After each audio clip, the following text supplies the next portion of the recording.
the bridge where she's just shouting planets. Yes! And she's just like, Uranus, don't you know my ass is famous? Mars! Oh, psychopath. Absolutely insane. I love you. I'm obsessed. Hey everybody, welcome back to another episode of Two Gay Mats. It's Matt Steele. And it's Matt Palmer. And so we decided to do the most long-awaited Justice 4 episode of the Justice 4 series that we are doing. This is 8 years in the making now? I guess. We're coming on the anniversary. Yes. When did this album come out? Spring? Summer? I think May 2013. Or maybe early summer. I want to say May though. That sounds like a good month. But wait, didn't she do an applause performance at the VMAs like as the album was coming out? Am I making that up? That's like in June, right? No, it's like in September. Never mind. I'm gonna look it up, but go keep talking. November 6th. November 6th? Okay, I was completely wrong. Yes. November 6th. 2013, Lady Gaga released her 4th album. Yes. And her most controversial album. I know! And the album that we stand the fuck out of, and that we support, and that we are giving justice to today here at Two Gay Mats. Yes, because the thing is, I feel like in every other video we talk about Artpop and how it deserved more, because it truly did, and I feel like the Justice 4 series is the perfect time, perfect place for us to sing its praises up to the high heavens. I blame all of you watching for not loving Artpop enough. Yes. That's a great album. And that single choices. I mean, actually the choices were fine. I think the timing of the songs is the problem. The thing with Artpop is the album is absolutely bonkers. Yes. But the album rollout is somehow even more It's so bonkers. much worse. It was just such an insane period of time. And I didn't realize at the time how insane it was until like looking back on it now. I'm just like, holy shit. I Like know. she was really being put through the ringer throughout this time. Like so many things were happening. It was so chaotic, Right. and it was kind of all just like crumbling, and like everyone was trying to salvage it. Yes, it was hard to watch at the time. I remember some of her performances, like that one at the VMAs, were unbelievable. Yes. Like so good. And I thought the applause video actually absolutely excellent. Yes. But then the R. Kelly video never coming out, the Do What You Want of it all. Even the song, though the song was a big radio hit, Gaga is of course known for her visuals, very much so at this time. So the fact that that's video never was released because it was too controversial, and like the whole R. Kelly part of it, of course, it really became a huge problem. And then you'd see her performances get just like weirder and weirder. Like, wasn't she gonna go to the moon? She was, oh my God! I forgot about that concert in outer space. I just remember like the headline picture was her just like wearing this like burlap sack type thing, and just like her superimposed on a planet and just being like, oh God. Nuts. I mean, everything with that, the elusive Venus video that never came out, was never finished filming. What a great song. We'll talk about it. We'll talk about it. We'll get to it. But also like the Vomit Artist. That's where I checked out. As soon as the Vomit Artist came into play, I was like, you know what? Foot off the gas, next era. Like, no. I love everything about this album. A Vomit Artist I can do in no circumstance. Yeah, well, I mean, as she says on the album, her art pop could mean anything, and that, we don't know what that meant. No. But it meant something, or it meant nothing. And it was also an awful era because it was like, of course, we as a society have done the thing for literally millennia of building a woman up just to tear her down. And I just could feel how excited everyone was that she was flopping. The Perez Hiltons of the world would be like, what's better, roar or applause? Like, everyone says roar because like Gaga was mean to me in my apartment and didn't give me the best interview for my very short-lived TV show. And it's like, what? Oh my God. Remember all of this? Oh my God. I totally forgot that people were comparing roar and applause. And like the memory of that, just like, I just had a stroke just now. You and Roar. Katy Perry's great. I love Katy Perry. Yeah. No. Roar doesn't upset me as much as it does upset you. But Applause did deserve more. The album in general, like you said, it's chaotic. Yes. But like, the highs are so high. Applause included. It's like so joyful and just manic and exciting and noisy, and I don't know. There's definitely not a singular vision on this album, but when we get to those high points, it's like, yes. The thing with the album is there is not a singular vision of the album, but yet that is the singular vision of the album. Like that is the thesis. Like I feel like the thesis of the album is this will be chaotic and nuts because I, as a pop artist, am just going to be throwing shit at you. Yes. Lady Gaga's whole like mantra of the album was just, I love to create, I'm a creator. Yes. This album cover is gonna be like a seizure happening. There's just gonna be so many elements, there are gonna be so many visions. Yes. Venus de Milo, the Coots ball, yes, the applause video where she's just all in black wearing the clown makeup and putting stuff on her. I remember when she premiered that song and she was going from radio station to radio station in that makeup, and you're like, Gaga. Because the whole idea of the album is she is, you know, this pop artist, and like, what does that mean? She was constantly taking stuff off and putting stuff on. I love the MTV VMA Awards because it showed her like dressing herself through different eras and everything, and what those eras meant, and everything was a costume, and even if the costume didn't make any sense, like the meat dress. Right. The meat dress didn't make any sense, but yet everyone was trying to find some semblance of like symbolism within it. But she's just like, I don't know, does it make sense or does it not? The choice is up to you. So she essentially like got everyone talking about her, and when really she's just like, I'm just doing whatever. I mean, you say that. Art pop was. You say that, but I'll never forget her saying that the Alejandro video was about Don't Ask, Don't Tell. I mean, that doesn't take away from what this album is. Should we go into the tracks? Let's go into the tracks. I feel like it's gonna be 30 minutes from now and you're still gonna be talking about Aura. Like you and Aura. Oh, what? I like Aura. Aura leaked, I feel. Yes, or it she did. like released it. I think she leaked it. She leaked the demo of it, I remember, and you sent it to me, and you were like, this is the new song on the Lady Gaga album, listen to this, it's incredible. And I listened to it and I was just like, this is a lot. Yes. This is nuts, I don't know how I feel about it. And you were like, you are wrong, listen to it again.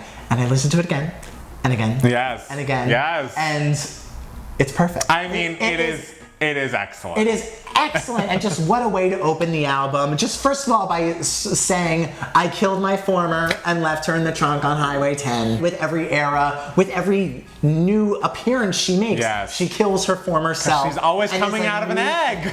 She's always coming out of a brand new egg. Exactly. And the symbolism of like the veil and like no one knows the true me. Do you want to peek at it? But is it the real me? I know. And just it's such a symbol of power for like people in the Muslim community, and how she sees the idea of a veil as a symbol of power for her. Right. Genius, genius, genius. My only qualm is the demo is significantly better than the album. Aren't her vocals insane? I haven't listened to the demo in years. The thing is, like, the difference is you wouldn't even notice it barely, but just I miss the. But in the bedroom, the size of them's more than enough. I feel like that means you've listened to it too much. Yes, I feel like you just have listened to it a lot. But hey, there's a Bad Romance demo that I listened to that has like male vocals on it, and I'm like, I miss those vocals.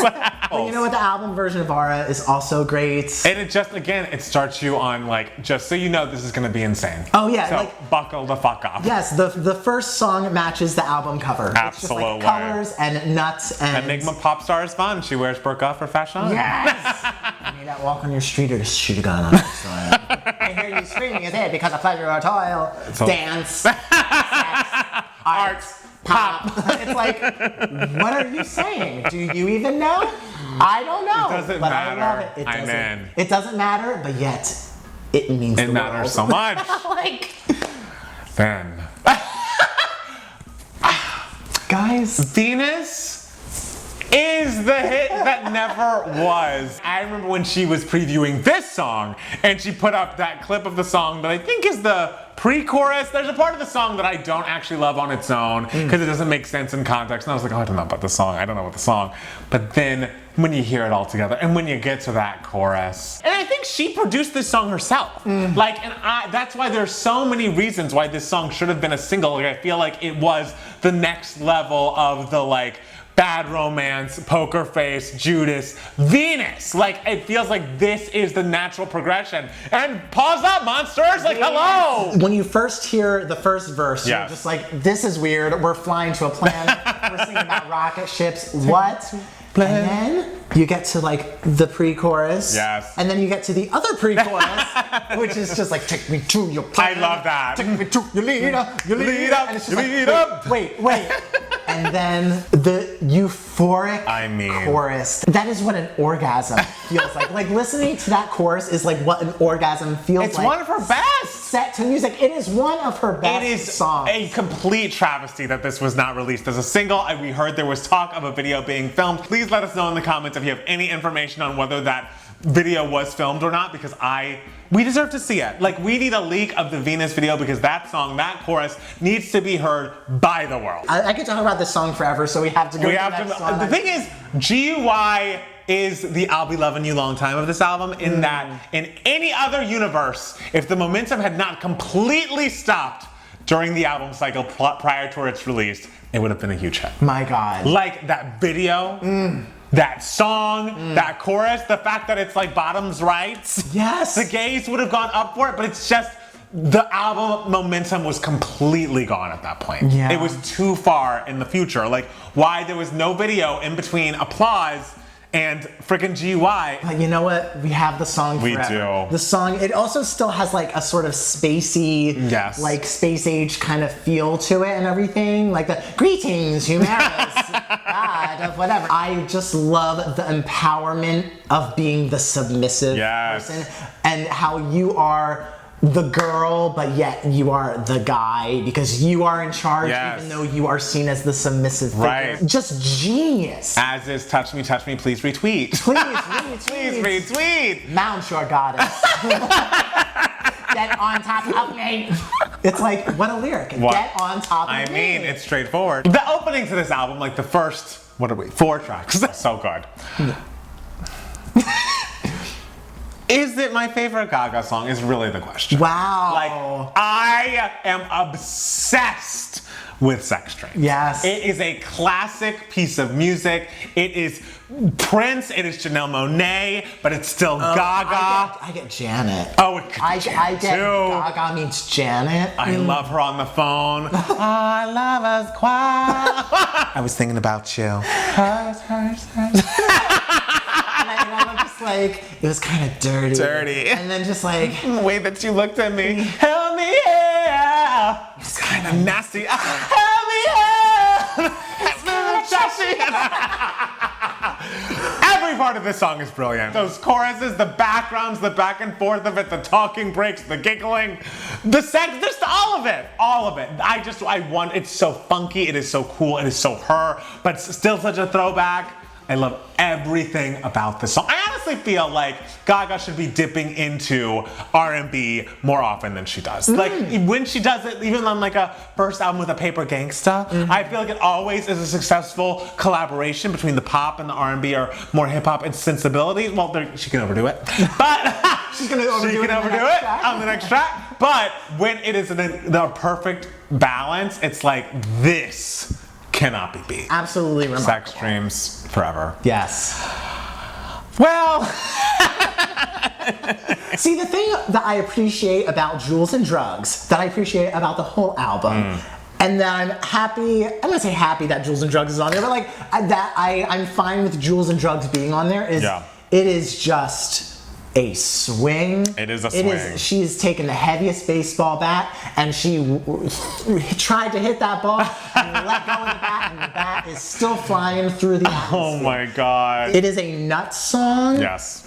It doesn't work. No, it doesn't work. We've now crossed over. This is a completely different thing and does not fit in the album at all. I guess she wanted to try something out, but like, it could have been on one of the rappers' albums, and it would have been like, okay, fine, Gaga's doing a feature, but don't be featured on your own track.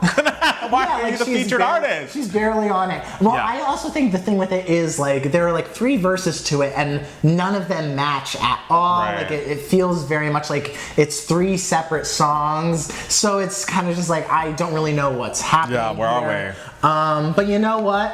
It's art pop. It's art pop. Art pop can be anything. If you're gonna put this song anywhere, you put it on art pop. But then we get back to the music. Yes. Manicure! Manicure is just the song on the album that is so solid. Yes. It is so solid. Yes. It is so immediate. Yes. I feel like it's that song that if it was a single, it would have been worthy of becoming a single. Yeah. But like, if it's not a single, it's fine. Right. Like, I feel like it would be like a 4th or 5th single. I feel like also this is the song that the straights love the most. I could see that because production-wise, she's not trying to go to like a big pop, electro, gay place. It's very much like if You and I was an up-tempo, it'd be Manicure. Yeah, it's it feels very Born this way. Yes, it's like a stomper, and it's like this could be more real instruments and electric guitars than you're gonna find anywhere else. But like, man, oh man, it has hooks on top of hooks. Yes. I love that bridge so much that I believe in that iTunes Music Festival, she had the bridge more as a post-chorus, so it came out every time after it, and I was like, I liked that. I forgot about that. I never forget that every time I listen to it. I need to rewatch that because that concert was our introduction to Yes, and it was like months before the album came out. And she sang like 2/3 of the album. And it was just like, whoa, whoa, whoa, whoa. Because what did she do? She did Sex Dreams. She did Manicure. She did Aura. She opened with Aura. She did whatever it was that became dope. Yeah. It was a great time. It really was. I mean, 2013 was such a memory. I know. I think especially because I was 1 year into living with you, and it was when I was just sort of starting to learn what album rollouts were and like how music works, like pop music works and everything, and I was really starting to take notice. And so this album was very much an introduction to that for me. So I feel like that's also why this album means a lot to me personally. Because you could see everything going wrong.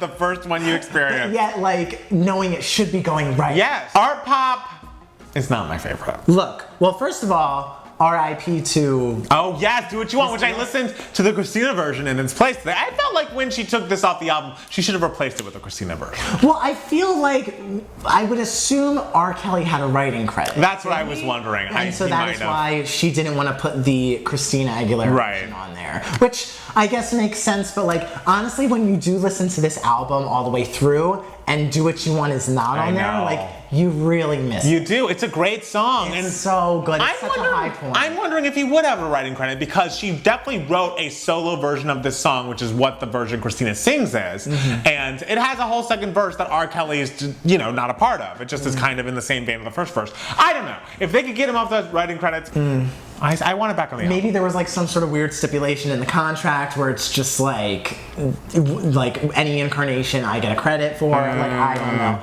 But Do What You Want is a fantastic song. We don't stream it, well, because you can't. Yeah, exactly.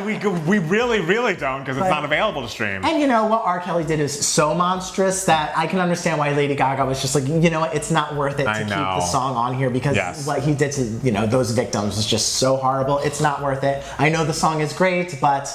Yeah, I mean, and that's the one thing about the video not coming out. It's like, I mean, at this point, thank God it did. Oh my God. You know, because even you see the previews of it, and she's like humping newspaper and stuff, and you're like, and he's like giving her a breast exam, and she's like, and it's like, I know, it's just like no one should see this. So the right call was made, even though it messed up the whole rollout of the album. Art Pop. Art Pop. Look, we need some peace and quiet in this moment. we need a quiet moment in the album. Yes. It comes with Art Pop, and it's very much like the theme of the album, just like all of this shit that I'm giving you. It is my Art Pop. It could mean anything. It could mean nothing. I like this song. Obviously, it's not my favorite, but like...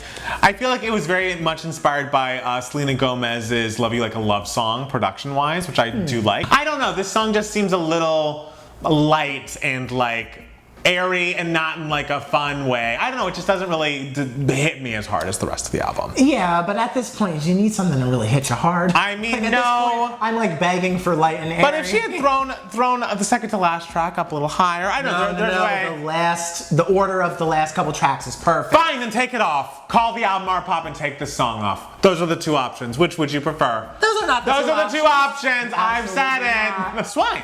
Swine. Speaking of hit you over the head. Swine is really when we're just EDMing all over the place. We really are. It's about something very real and like traumatic for her because it's about her sexual assault, right? I feel like one of her early producers sexually assaulted her, which she has spoken about, and I feel like this song is about that. Sounds about right. You know what? It's very angry, very passionate. Yes. When you're in the mood for it, it works real well, and you're just like, yeah. But if you're not in the mood for it, you're kind of just like, I know, it's like, oh my head. I'm just like, ah. I know. Sonically, it's not an easy swallow, not an easy listen. No. But, you know, maybe that was the goal. Donatella. Donatella I really like, and you really liked in the beginning too. And now you have issues with Donatella. I just think Donatella is fun and stupid and exactly what we want. I think it is fun and stupid. I just prefer a different song that you're about to talk shit about, and wrongly, to this song. It is fine. The intro is fun. Concept-wise, it's a little light, like they're just talking about a woman named Donatella Versace. I'm glad they have a friendship or whatever. Well, she's just talking about like any woman in power. Yeah. You know, just like, yeah, kick ass. But like, there's so much like deep hidden meaning, or maybe not hidden meaning, throughout all of these songs that it's kind of nice that you get a little bit of just like a straightforward, feel-good, like poppy song that's just like silly and fun, but still in power. Couldn't someone say the same thing about fashion? Well, whenever I hear fashion, I think of when she did it, I believe with RuPaul and the Muppets. Didn't she do like a Thanksgiving special with the Muppets? That was another weird part of the role. Yes. This Thanksgiving special where she's half naked, dressed as Venus de Milo, and the Muppets were there. Yes, and RuPaul was there. And RuPaul was there, and it was Thanksgiving. And it was just like, and I was like, what is this? The annoying thing with fashion is I love that little intro, like that piano intro. I think it's so interesting and nice. And then the song kind of just like, to me, this is like by a mile the least interesting song. I could see that. Yeah. I mean, it also is hard because she has another song called Fashion that was both recorded by Heidi Montag, classic, and she put on as herself on the like Confessions of a Teenage Drama Queen soundtrack, I'm pretty sure. And that song is great. That song she wrote called Fashion is great. Confessions of a Teenage Drama Queen was in like 2004.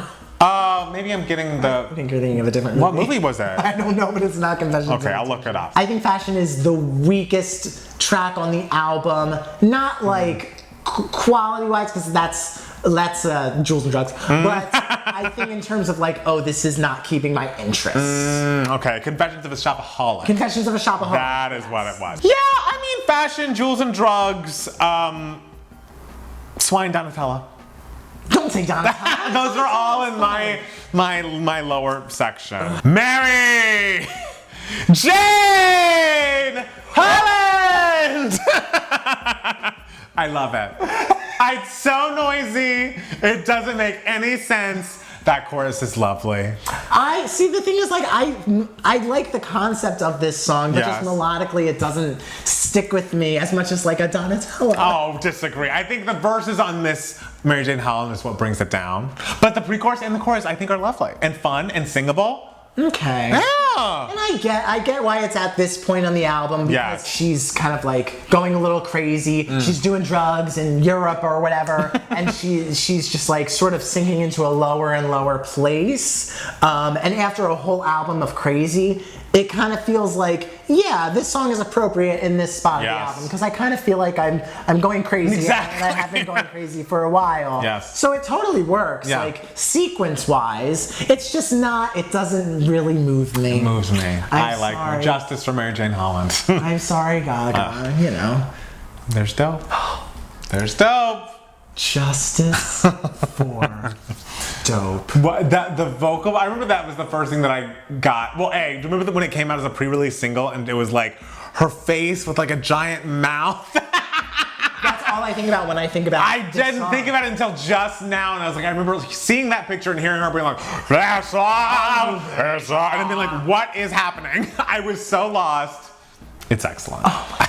It's excellent. I think this song is so beautiful and devastating. Very smart to put it after Mary Jane Holland, because she's going too crazy, and then she's at her lowest with Dope. I love how the beginning sounds like Chim Chimery from Mary Poppins. Like every time it comes on my shuffle, I'm always like, oh, is that Chim Chimery from Mary Poppins? It's dope. It's not, it's dope. And I love how it's a piano ballad, and it's about this like serious thing, and it's so somber, but the production has that like real aggressive like bass to it, and this boom.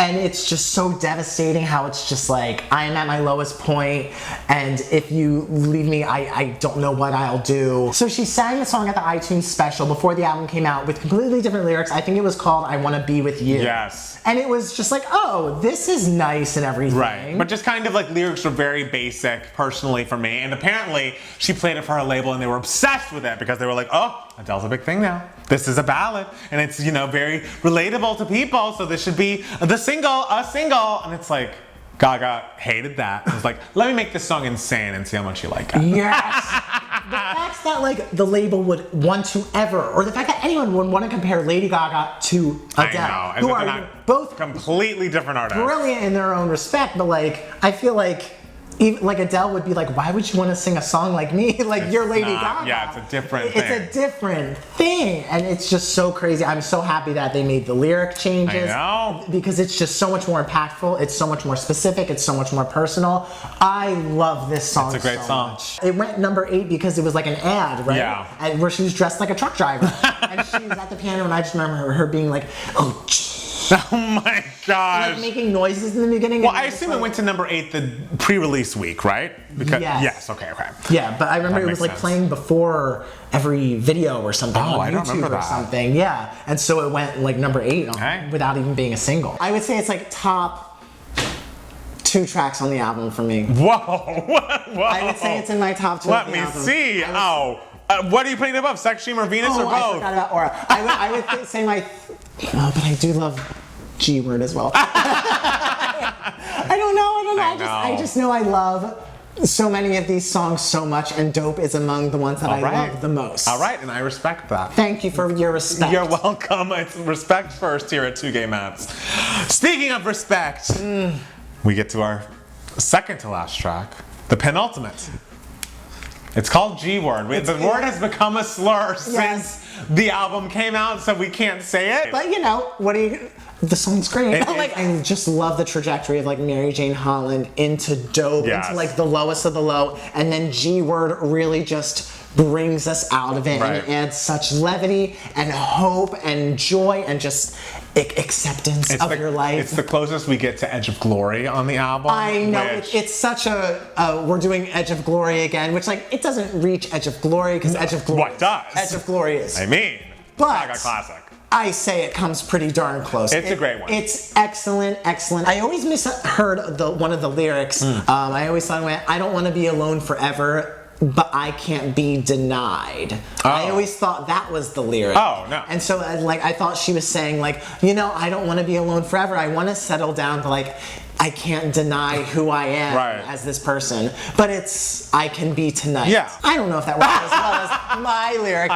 Your lyric, the lyricism of Matt Steele. Hey, you know, if Gaga wants me to like help her like fine tune some lyrics, I'm available. All right. But the song is excellent. I love how when she just starts shouting countries. I mean, the vocals, the build, the production, everything. I don't know. It's what you want out of a Lady Gaga second to last track. Yes, it's cathartic. Yes. It's meaningful, and it's just it works so well on the album because it's all about her artistry and her dedicating her life and her sacrifices to her, you know, the shit she throws at you. Like the vomit artist, she sacrificed for that. We all sacrificed for that because that was not it. She describes it as like this like never-ending road of just, you know, working and like trying to put stuff out there, and it can be taxing, but at the end of the day, it's worth it. And as long as we're along for the ride, I'm always so moved at the very end where she's like, "But I can be tonight," and then if you'll go with me. You're moved by that? I mean, it's cool, but it's not like.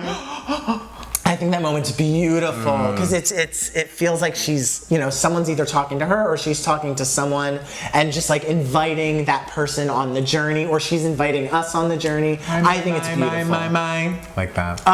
It's great. I love the first time I heard this song too was the ballad version. I was gonna say that I feel like Lady Gaga for a long time was very famous for like taking her big pop hits and being like, oh, but I can play this on piano as a ballad, and this is just built for that. Like it's just like, this is clearly a piano-based song, so if I need to be on Howard Stern with a grand piano and nothing else, I could sing the shit out of this. And that's why it works so well as a song, because it's such a great song first, and then we add the amazing dance track to it. So it works for both, and She's doing it. It's amazing. And then finally, it ends where it should. it ends where we began the era. Living for the applause, applause, applause. I live for the applause, pause. Applause is truly a classic moment in music history. I love that she's still doing the like rah rah It's like just so we all know, I'm still Lady fucking Gaga, yes, and I will cut up these words. I am singing a syllable. Because, yes, and I will repeat it 100 times, and it will work perfectly. And applause is that. It's so different from Aura, yet so similar. Like such similar ideas, but obviously like more poppy, more easy to swallow at first listen. Not only the Coons is me. Exactly, and I just love the visuals of it. Of just I am in black, and you put things on me like Velcro, like that is what I'm here for. I'm here to be all these different types of characters. It felt good hearing this song after the Born This Way era, which I feel like, while it is a great album looking back, it had a lot of industrial, more dance music, and like almost felt like Russian and European at moments, and this felt more like the fame monster Gaga that we all first grew to know. And so it feels like a bit of a throwback, even though she's just like, paint me with whatever colors you want. It felt very much like we both went to NYU. Yes. And we had to take a class called Writing the Essay. Yes. And he's a year older than I am. Oh, you love saying that. And so I don't know if like you had to see all these different like art pieces or whatever, and we had to learn how to write about art and everything. We would all get so frustrated because we would see a bunch of stuff and we would like have talkbacks with the artists and everything, and we would be like, what did it mean when you did that? What did it mean when you did that? And the artist would always just be like, what do you think? I hate that. And we were just like, answer my question. I don't care if it's NYU. Like, I asked you something, please have a response. Like, come on. But it's like, I feel like this whole album is just like an hour of that. This is how I felt. I remember being in NYU, or at New York, and like walking around. And remember when there were like signs that were like, looked like they were counting down to something? They almost were like digital clocks. And I had a friend in town who was like, oh gosh, what's that? What does that mean? I was like, oh, it doesn't mean anything. It's just art. And like, that's this album. That is it. It doesn't mean anything. It's just art. But goddamn it, it slaps. Oh, and it was a moment, and she was creating just pop culture like moment after moment. This is when Lady Gaga was just like at the height of her Lady Gaga-ness. And I feel like that's kind of why maybe the album didn't do so well, because I feel like she felt the need to like continuously top herself. Absolutely. And so I can see why like suddenly it's just like suddenly we need a vomit artist. And so I understand why there were moments of this era where you were like, maybe we're going a little too far. There were some performances, like I'm thinking of one where she was like in a big white space and like kind of couldn't catch her balance. Like, what was happening there? Oh my god. Oh, where was that? She was wearing like a paper outfit and a mask, and she was in like the audience, and she was like, and it was just like, this is so much. It's just so chaotic and overwhelming, the entire era. But the music itself? Yes. Come on. Look at the material. Look at the material. It's and there. We are here for the chaos. With all the great songs and with all the bad songs, no matter what you can say is, she was putting out interesting stuff. Absolutely. No one today is putting out stuff as interesting as this. Absolutely not. Like, they're just not. Even when it's a Jules and Drugs. I'm just like, but you know what? Like, no one today would even dare. No. But she was doing it. She was daring to do it. She was taking big swings. And we don't hate big swings here at No, 2K Mats. that is why Lady Gaga is Lady Gaga. Hey. And that is why art pop deserves justice. It deserves justice. It deserves more. Just give it another listen, because I feel like there was definitely a narrative in the world, a backlash against her that may have colored your perception of the music itself, because that did not falter. And I have to say, out of all of her albums, it's not her best album, because I mean, what's better than The Fame Monster? But I would say conceptually, it is, I think, her most intricate and her most interesting. Like conceptually, with all the visuals, with the idea of I'm gonna make a statement that I'm just gonna hurl shit at you. I think it's a mix of interesting and also messy. It matches the cover. Everything that happened at that time matches the cover art. So there's that. Tell us below what you think of the album Art Pop. What are your favorite songs? Do you agree with our assessment, or do you think it doesn't deserve justice? And if you do, you are wrong. Make sure to follow us on Twitter and Instagram at Matt Palmer Music. And it's Matt Steele. And at 2K Mats for both of us. And listen to our podcast. It comes out every Monday. It's called 2K Mats TWO. You can find it on your favorite podcatcher. We love all of you, but you should become a patron by going to patreon.com/2KMats for extra bonus content. We actually just got off a Zoom call with a bunch of fun patrons, and we would love to see you there. So go, join. join. We want to give a special shout out to some special patrons. We would like to give a shout out to Montana, to Adam Parnell, to Jesse, to Richard, and to all of you for watching. We love you guys. Thank you so much. We'll be back next week with more To Gans. Bye, guys. Bye. Pause up. Pause up, indeed.